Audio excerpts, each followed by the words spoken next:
आप सभी को मेरी तरफ से नमस्कार। आज सवाल उन प्राइवेट कंपनियों से है जो किस तरह एम्प्लॉयज़ की मजबूरियों का फ़ायदा उठाकर उनका एक्सप्लॉयटेशन करते हैं। एक्सप्लॉयटेशन कब होता है? एक्सप्लॉयटेशन तब होता है जब कंपनीज अपने एम्प्लॉयज़ की स्किल्स और उसके एफर्ट्स का गलत तरीके से इस्तेमाल करती हैं, क्योंकि कंपनी का उद्देश्य अपनी प्रोडक्टिविटी बढ़ाना और अपने टारगेट को अचीव करना होता है। और टारगेट अचीव करता कौन है? इनके एम्प्लॉयज़। दिन रात एक करने के बाद जब टारगेट अचीव हो जाता है तो इनका लालच और बढ़ जाता है, तो टारगेट्स भी बढ़ती चली जाती है और धीरे धीरे प्रेशर बढ़ता चला जाता है।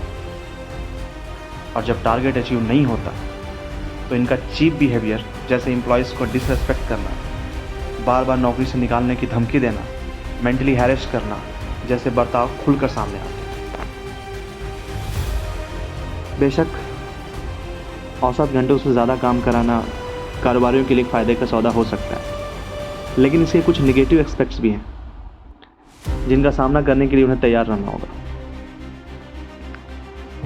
मौजूदा वक्त में इस कामकाजी दुनिया में कर्मचारियों में काम के दौरान तनाव का बढ़ना और नींद की कमी का होना आम बात हो गई है। इससे कई कर्मचारियों की सेहत पर बुरा असर पड़ रहा है, चाहे वह दिल की बीमारी हो, डायबिटीज़ हो, चाहे हाई ब्लड प्रेशर हो।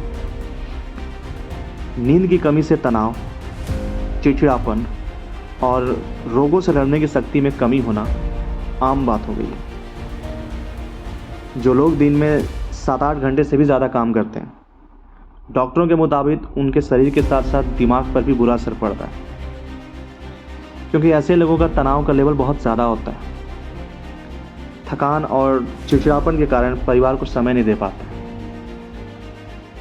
उनके लाइफ स्पैन यानी लंबे समय तक जीवित रहने की संभावना भी कम हो जाती है।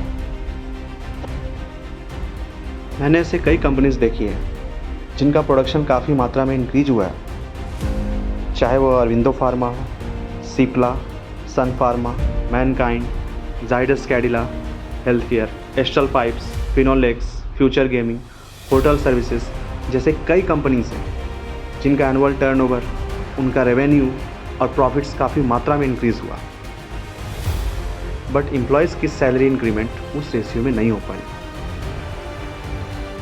अभी हाल में देखा गया कि इनमें से कुछ कंपनियों ने पॉलिटिकल पार्टीज़ को फंडिंग भी की और पार्टीज़ भी इनके फेवर के लिए इनका काम कराती हैं। कुछ कंपनीज मजबूरन एम्प्लॉयज़ का एक्सप्लॉयटेशन करने के लिए बाध्य हैं। हाल ही में कुछ ऐसी भी कंपनीज हैं जिनके प्रोडक्ट्स को गवर्नमेंट ने बैन कर दिया। रीज़न जो गवर्नमेंट ही जानती है, शायद उस कंपनी ने इनकी फंडिंग नहीं की होगी। तो गवर्नमेंट के सेल्फिश बर्ताव के कारण कुछ कंपनीज मजबूर हो जाती हैं, जिसका खामियाजा एम्प्लॉयज़ को भुगतना पड़ता है।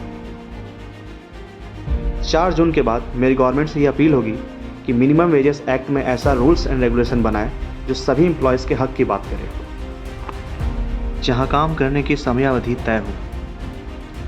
ज़रूरत पड़ने पर यदि ओवरटाइम का मसला हो तो एम्प्लॉयज़ की सहमति अनिवार्य होनी चाहिए और इसके लिए सेटिस्फैक्ट्री पेमेंट हो।